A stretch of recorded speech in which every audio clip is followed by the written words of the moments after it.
नमस्कार दोस्तों, आपके अपने चैनल व्रत मुहूर्त डायरीज में आप सभी का स्वागत है।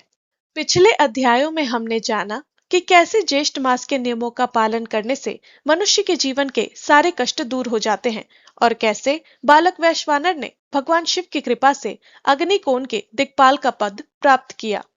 आज हम ज्येष्ठ मास के अध्याय 19 और 20 की कथा का श्रवण करेंगे।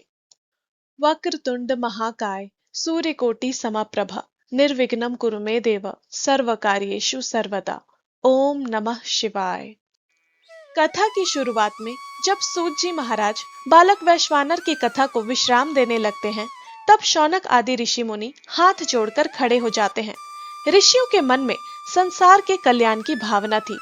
वे सूत जी से पूछते हैं, हे महाज्ञानी सूत जी, आपने हमें ज्येष्ठ मास का महत्व तो बताया, लेकिन कलयुग का मनुष्य आलसी, कम आयु वाला और धन से हीन होगा। वह कठिन तपस्या नहीं कर सकता। कृपा करके हमें कोई ऐसा सरल, छोटा और तुरंत फल देने वाला उपाय बतलाइए, जिससे मनुष्य अपने जाने अनजाने में किए भयंकर पापों से मुक्त हो सके। ऋषियों के मुख से ऐसा प्रश्न सुनकर सूत जी महाराज अत्यंत प्रसन्न हुए। उन्होंने कहा, हे ऋषियों, आपने मानव मात्र के उद्धार के लिए बहुत ही श्रेष्ठ प्रश्न किया है। ज्येष्ठ मास के शुक्ल पक्ष की 10वीं तिथि को एक ऐसा महाव्रत आता है जो मनुष्य के 10 जन्मों के पापों को भी नष्ट करने की शक्ति रखता है। इसे शास्त्रों में गंगा दशहरा या 10 विध पाप नाशक व्रत कहा गया है। सूत जी महाराज कहते हैं कि संसार में मनुष्य 3 तरीके से पाप करता है। पहला काया से, दूसरा वाणी से और तीसरा अपने मन से। ये कुल 10 प्रकार के पाप होते हैं। शारीरिक रूप से मनुष्य 3 पाप करता है। किसी दूसरे के धन या संपत्ति को जबरदस्ती या चोरी से ले लेता है, शास्त्रों के विरुद्ध जाकर हिंसा करता है और पर स्त्री या पर पुरुष पर कुदृष्टि रखता है। मनुष्य अपनी वाणी से 4 तरह से पाप करता है। किसी को कड़वे या कठोर वचन बोलना जो उसके दिल को ठेस पहुंचाए, झूठ बोलना, किसी की पीठ पीछे चुगली या निंदा करना और बिना किसी तर्क या मतलब के व्यर्थ की बातें करना। मन के द्वारा भी मनुष्य 3 पाप करता है। मन ही मन दूसरों का बुरा या अहित सोचना, दूसरों की सफलता या धन को देखकर ईर्ष्या करना और वेदों, पुराणों और धर्म पर अविश्वास रखना। ये कुल 10 प्रकार के पाप होते हैं। सूत जी कहते हैं, ज्येष्ठ शुक्ल दशमी के दिन जो भी मनुष्य पूरी श्रद्धा से व्रत और स्नान करता है, उसके ये 10 पाप ऐसे ही जलकर भस्म हो जाते हैं, जैसे सूखी घास के ढेर को अग्नि की एक छोटी सी चिंगारी राख कर देती है।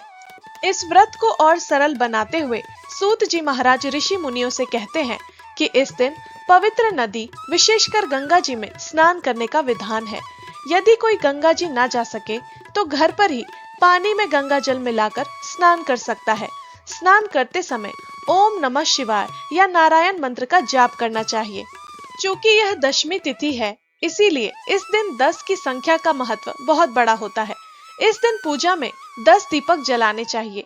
10 प्रकार के सुगंधित फूल, 10 प्रकार के ऋतु फल और 10 प्रकार के नैवेद्य यानी भोग भगवान शिव और माता गंगा को अर्पित करने चाहिए। इसके बाद सामर्थ्य के अनुसार 10 ब्राह्मणों या जरूरतमंदों को दान देना चाहिए। ज्येष्ठ मास की भीषण गर्मी के कारण इस दिन सत्तू, मिट्टी का घड़ा यानी पानी से भरा मटका, छाता, जूता और हाथ का पंखा दान करना बहुत महत्वपूर्ण बताया जाता है। यहीं पर अध्याय 19 पूर्ण होता है। प्रेम से बोलिए शिव शंकर भोलेनाथ भगवान की जय, उमापति महादेव की जय।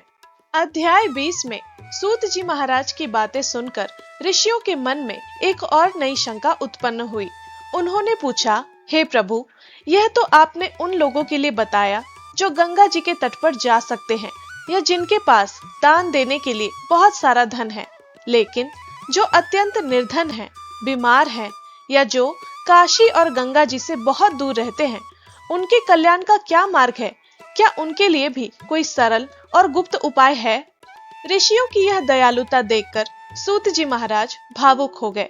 उन्होंने कहा, हे ऋषियों, सुनो, महादेव कभी किसी को निराश नहीं करते। जो लोग गंगा जी नहीं पहुंच सकते, उनके लिए स्वयं महादेव ने काशी नगरी में एक परम गुप्त और चमत्कारी उपाय स्थापित किया है, जिसे ज्येष्ठा गौरी और जेठेश्वर महादेव के नाम से जाना जाता है। सूत जी महाराज पुराण की दिव्य कथा सुनाते हुए कहते हैं कि प्राचीन काल में जब माता पार्वती ने संसार के कल्याण के लिए कठिन तपस्या की थी, तब काशी के एक विशेष स्थान पर महादेव जेठेश्वर यानी सबसे बड़े ईश्वर के रूप में प्रकट हुए थे। वहां माता पार्वती ज्येष्ठा गौरी के रूप में विराजमान हुई। सूत जी कहते हैं कि ज्येष्ठ मास के शुक्ल पक्ष की दशमी के दिन जो व्यक्ति काशी के जेठेश्वर शिवलिंग का दर्शन कर लेता है या अपने घर पर ही उनका ध्यान करके मानसिक पूजा करता है, उसे बिना किसी कठिन परिश्रम के वही फल मिलता है जो गंगा नदी में 1000 बार स्नान करने से मिलता है। यदि कोई मनुष्य बहुत गरीब है और दान नहीं कर सकता, तो वह इस दिन केवल एक तांबे के पात्र में शीतल जल भरकर उसमें थोड़ा सा सत्तू मिलाकर किसी प्यासे को पिला दे या किसी वृक्ष की जड़ में पानी डाल दे, तो भी महादेव उतने ही प्रसन्न हो जाते हैं जितने बड़े बड़े यज्ञों से होते हैं। महादेव केवल भाव के भूखे हैं, धन के नहीं। सूत जी महाराज कहते हैं, ज्येष्ठ का यह महीना और इसकी शुक्ल दशमी तिथि मनुष्यों के दुखों को हरने वाली है। जो भी इस कथा को सुनता है या दूसरों को सुनाता है, उसके घर में कभी अन्न, धन और शांति की कमी नहीं होती। कलयुग के बंधनों से छूटने का इससे सरल और सुखद मार्ग पुराणों में दूसरा नहीं है। यह थी स्कंद पुराण के काशी खंड के अध्याय 19 और 20 की संयुक्त पावन कथा। प्रेम से बोलिए देवादिदेव महादेव की जय, उमापति शिव शंकर की जय। हर हर महादेव। ओम नमः शिवाय। व्रत मुहूर्त त्योहार से जुड़ी ऐसी ही और उपयोगी जानकारियां प्राप्त करने के लिए एवं कथा सुनने के लिए हमारे चैनल व्रत मुहूर्त डायरीज को अभी सब्सक्राइब करें।